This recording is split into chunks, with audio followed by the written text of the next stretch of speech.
Não sou capaz de aceitar que preguemos em nossas igrejas um cristianismo sem transformação. Mas escute bem isso, eu também não sou capaz de aceitar que preguemos em nossas igrejas um cristianismo sem o poder do sangue de Jesus Cristo.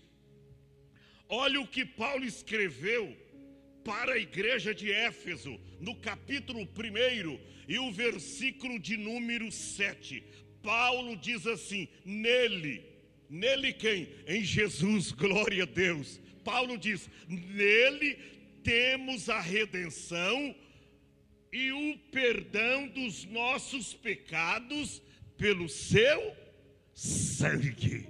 Pelo seu sangue. Eu não posso então admitir que nós preguemos em nossas igrejas um cristianismo que não acredita, que não crê, que não assume uma posição de acreditar piamente no poder do sangue de Jesus Cristo.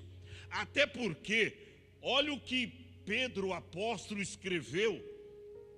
Primeira epístola de Pedro, capítulo 1, versículos 18 e 19. Pedro diz assim: e sabendo, ele sabia, será que eu e você sabemos disso? Pedro diz: e sabemos que não foi com coisas corruptíveis, como prata ou ouro, que fostes resgatado da vossa vã maneira de viver, que por tradições recebestes de vossos pais, mas sim pelo precioso sangue de Cristo, como de um cordeiro imaculado e incontaminado.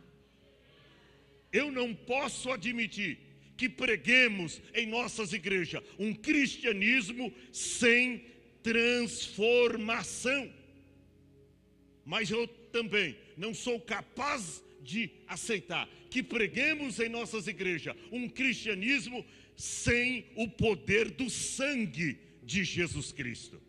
Quando você olha hoje para o mundo que nós estamos vivendo, você vai ver que existem muitos institutos teológicos por aí. Existem até muitas igrejas por aí dizendo que a mensagem do sangue de Jesus Cristo é uma mensagem muito primitivista. E eles dizem: olha, é uma mensagem muito primitiva. Então, ao invés da gente falar do sangue de Jesus, vamos falar do evangelho triunfalista, vamos falar do evangelho da prosperidade. Olha para cá, não existe prosperidade em nenhuma área da nossa vida se o sangue de Jesus Cristo não estiver aspergido sobre ela. Não existe prosperidade se não há o sangue de Jesus Cristo aspergido sobre a minha e sobre a sua vida. Olha para cá, quando você lê a história das religiões, escute bem isso, você vai ver que todas elas nasceram sobre um fundamento e estão firmadas nele até hoje. O catolicismo prega a salvação pelas obras. Os testemunhos de Jeová pregam a salvação pela sociedade torre de vigia. O budismo prega a salvação pela autonegação. O hinduísmo prega a salvação pelo autoflagelo. O espiritismo prega a salvação pela reencarnação. Eles começaram pregando assim e pregam assim até hoje. Catolicismo, as obras. Testemunho de Jeová, sociedade torre de vigia. Budismo, a alta negação. O hinduísmo, o autoflagelo. Mas nós da igreja Hope aqui em Mongaguá pregamos a salvação pelo poder do sangue de Jesus Cristo. Olha para cá, irmão, é só o sangue de Jesus Cristo que pode salvar o homem. É só o sangue de Jesus Cristo.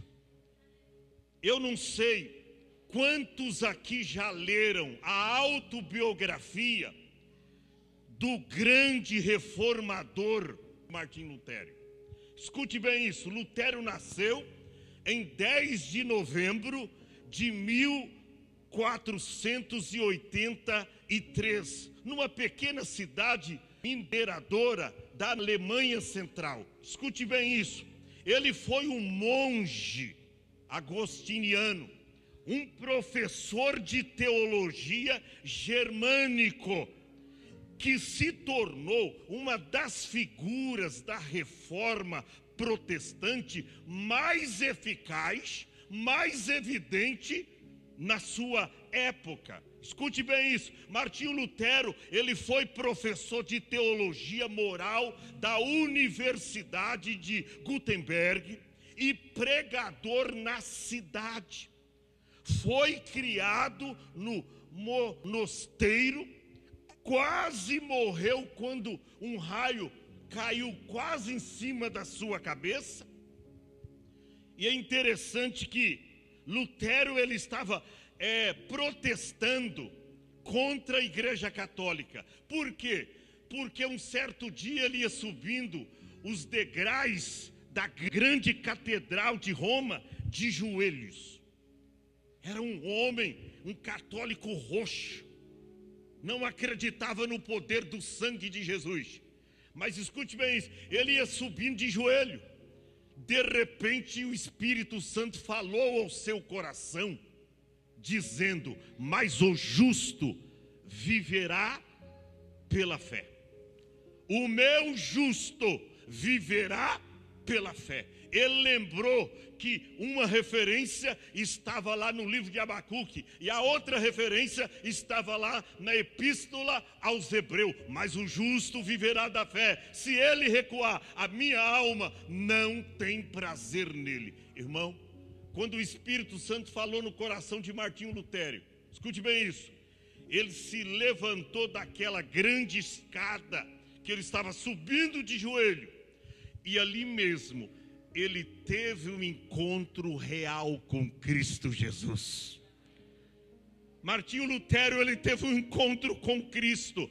Cristo falou no seu coração e ele saiu dali já com a sua vida transformada, agora pronto para pregar a respeito da fé e a respeito da vida nova com Cristo Jesus. Escute bem isso.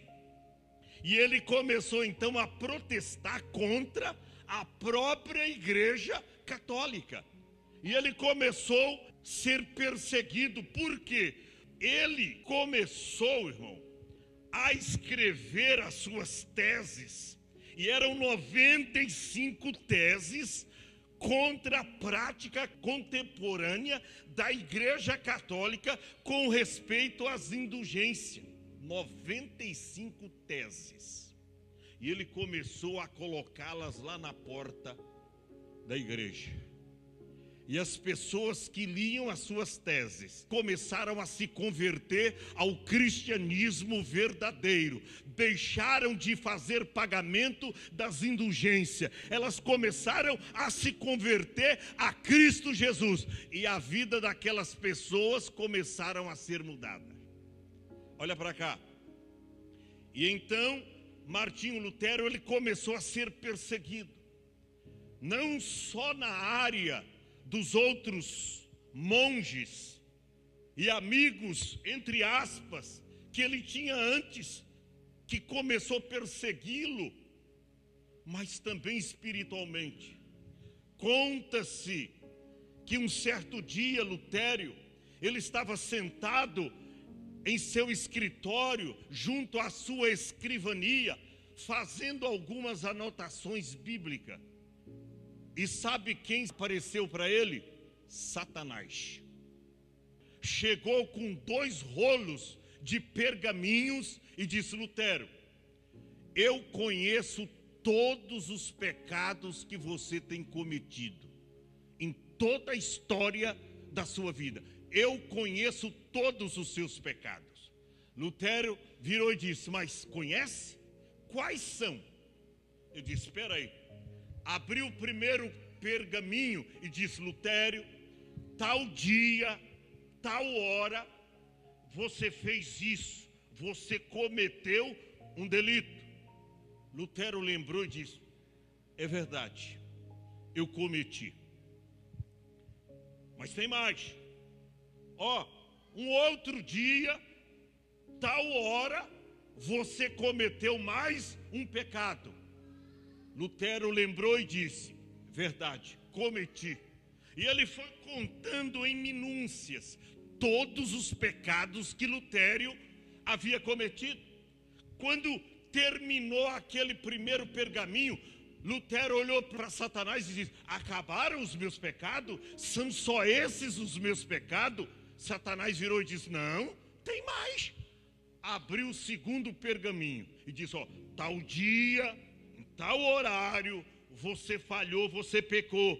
Ele lembrou e disse: verdade, que desgraçado, ele sabe de tudo, pequei mesmo. E ele foi contando, e foi passando-se o tempo. Depois que ele terminou aqueles 2 rolos de pergaminhos, Lutero olhou para Satanás e disse: e aí, acabaram os meus pecados? Satanás virou e disse: sim, são esses os seus pecados, acabaram-se. O que Lutero fez?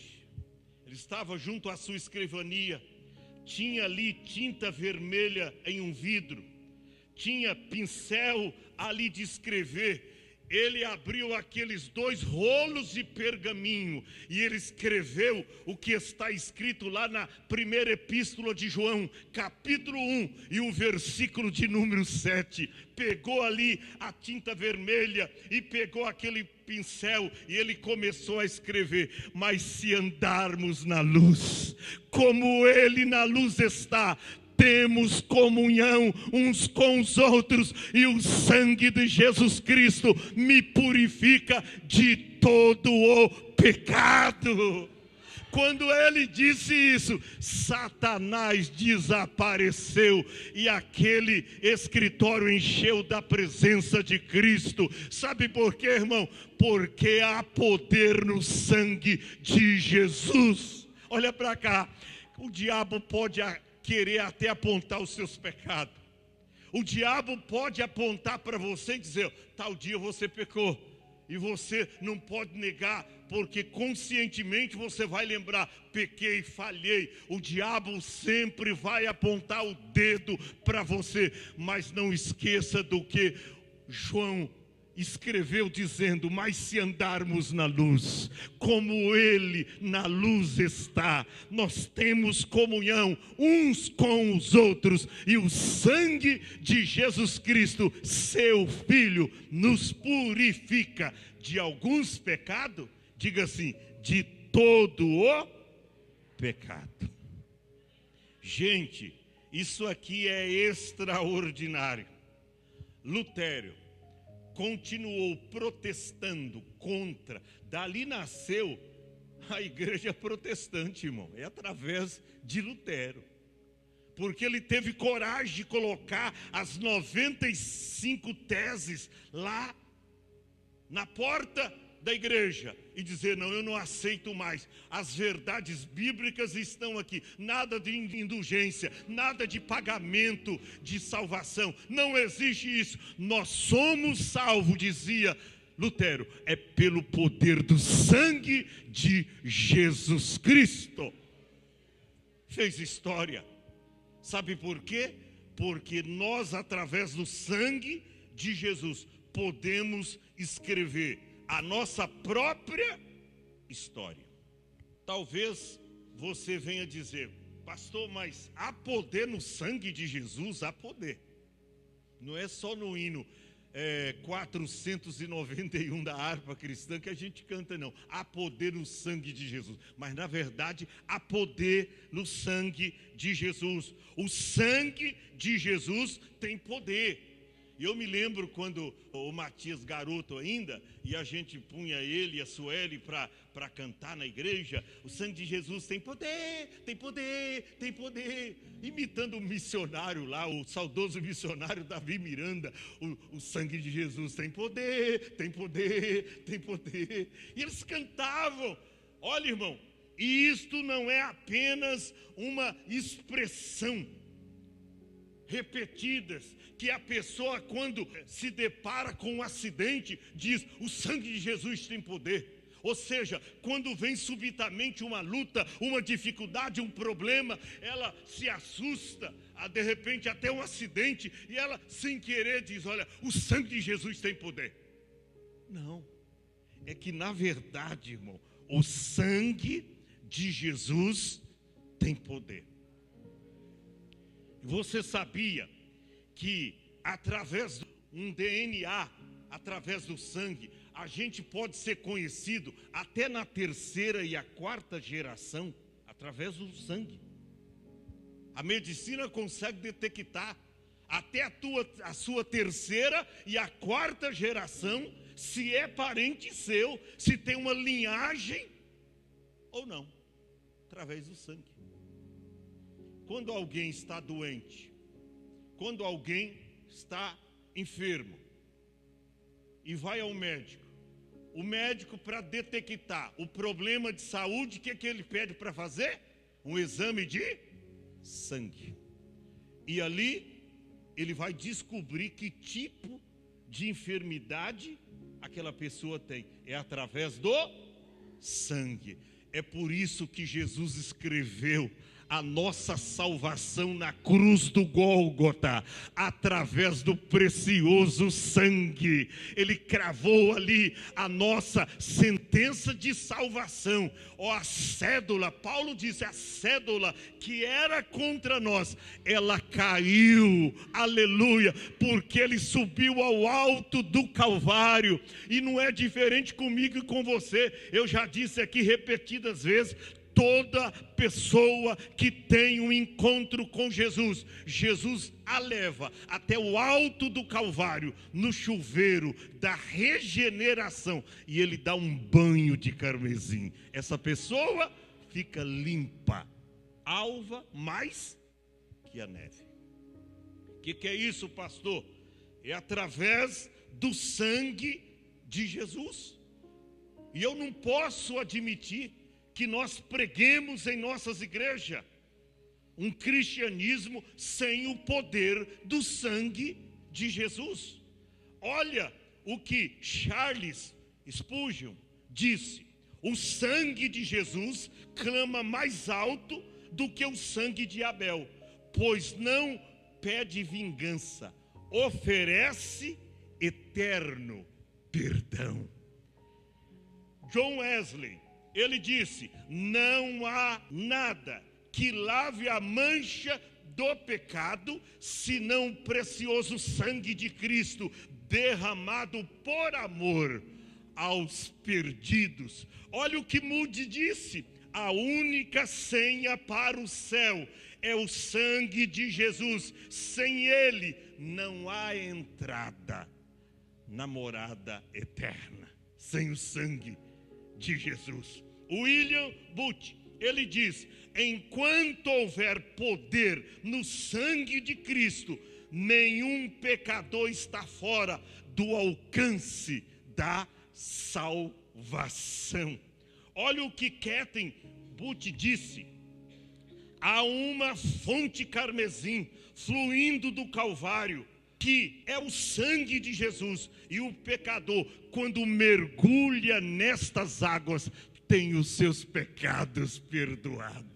Olha o que João de Oliveira, de saudosa memória, disse. Ele diz: irmãos, quando vocês se reunirem para adorarem a Deus, cantem pelo menos um corinho que fala do sangue de Jesus Cristo, porque o sangue de Jesus Cristo é o pedido de socorro que nós temos em nossas mãos. Quando você clama pelo sangue de Jesus, há um tremor no céu. Aleluia. Jesus não suporta, Jesus não aguenta, ele levanta imediatamente do seu trono, olha para o crente que está clamando pelo sangue de Jesus, e ele envia a resposta do céu. Eu não posso acreditar, eu não posso crer num cristianismo que não prega sobre o poder do sangue de Cristo Jesus. Olha para cá. Sabe como você vence o pecado e as coisas deste mundo? Ah, pastor, eu sei. Você pode ser calvinista ou arminianista. Você não vence o pecado e as coisas deste mundo por causa disso. Você não vence o pecado e as coisas desse mundo porque você ora muito.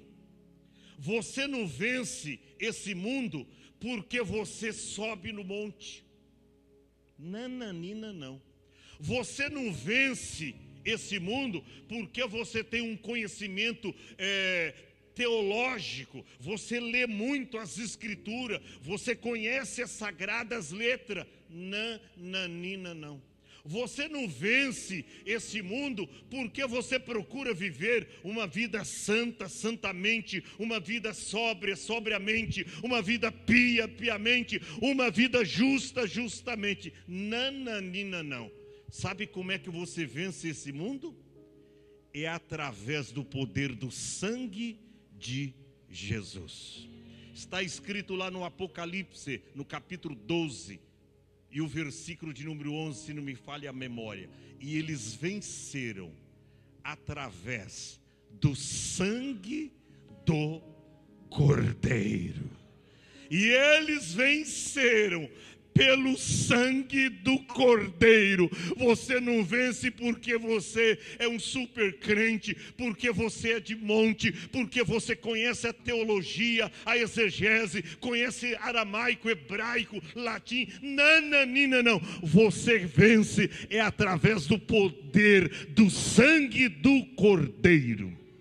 Eles venceram através do sangue do Cordeiro e pelo testemunho, ou pela palavra do seu testemunho. Testemunho aí, testemunho do sangue. Será que você é aquele crente que diz: não, eu não gosto desse negócio quadrado, é muito quadrado, ficar falando do poder do sangue, o sangue de Jesus tem poder, isso é coisa, a gente já pode ter uma mensagem mais nova hoje, nas igrejas, churches aí, tem umas mensagens diferentes. Não, eu prefiro ficar com o cristianismo da transformação, que acredita no poder do sangue de Jesus. Por quê? Porque o sangue de Jesus tem poder.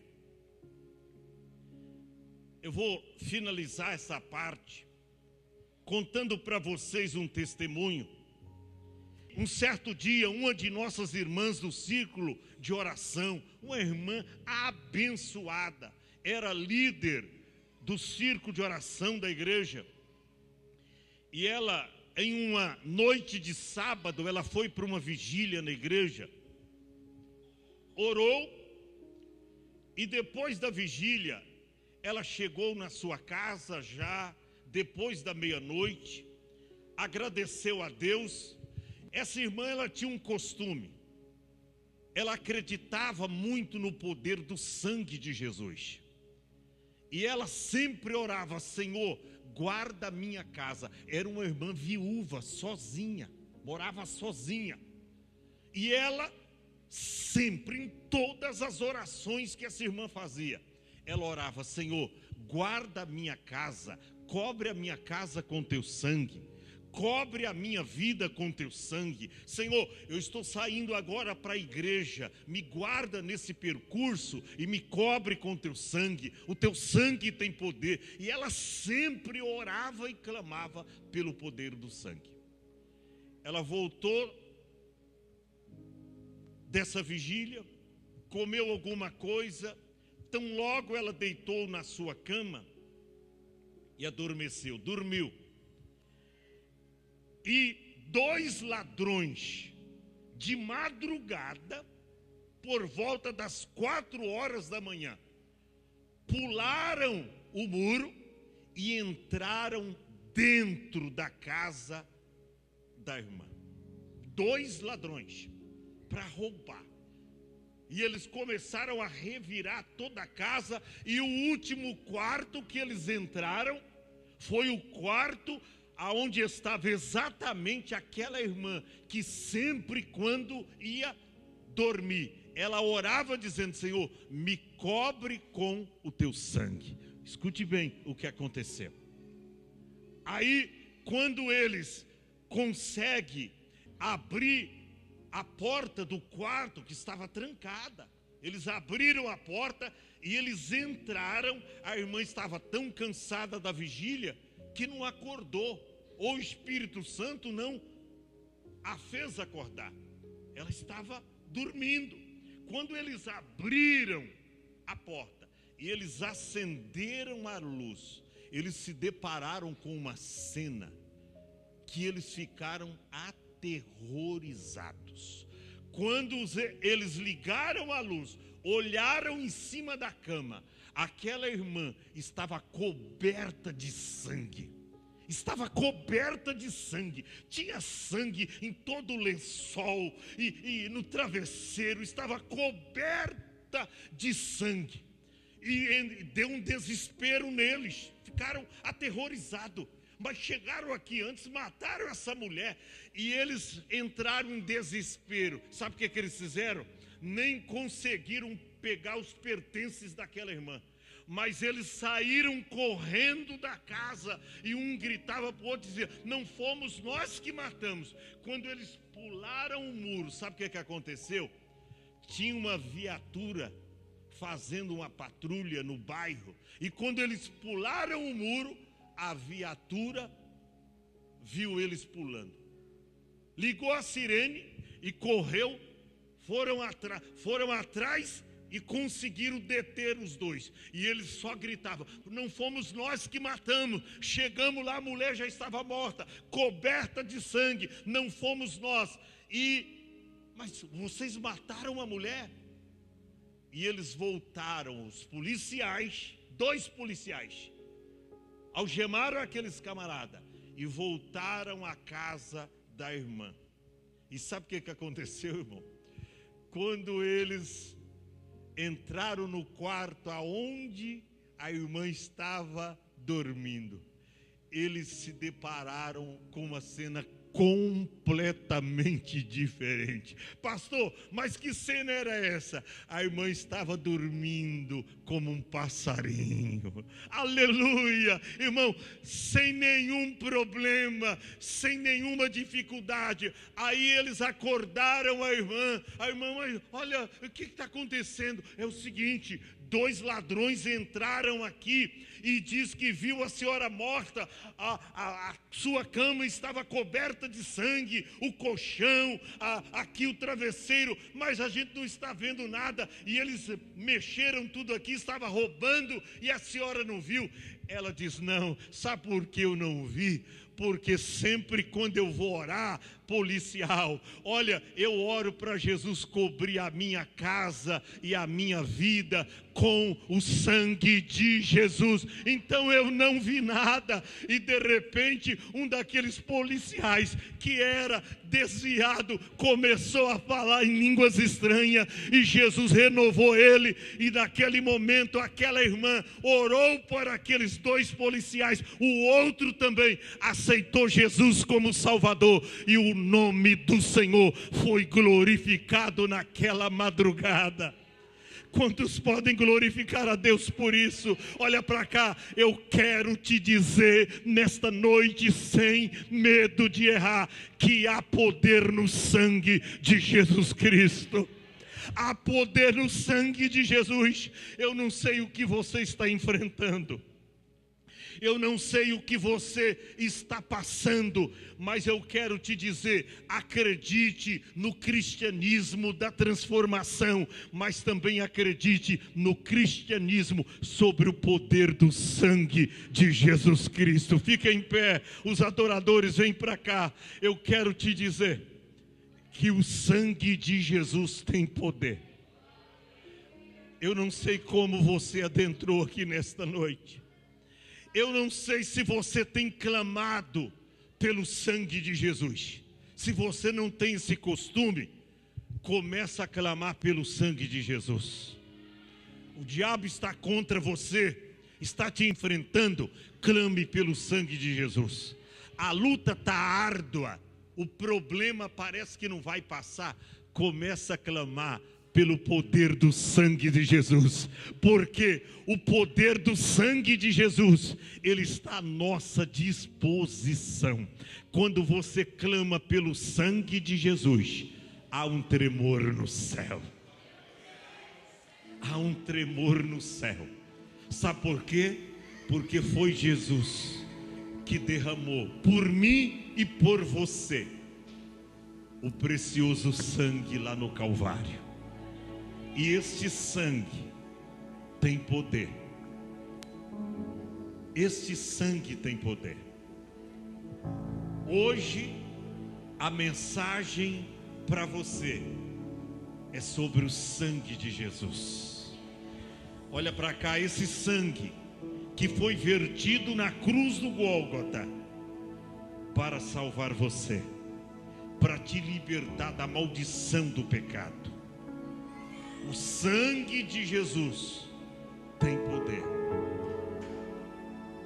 Lembra daquele malfeitor? Lembra daquele que estava lá ao lado de Jesus na cruz? Um blasfemava e dizia: se tu és o Cristo, desça da cruz, salva a ti mesmo e a nós também.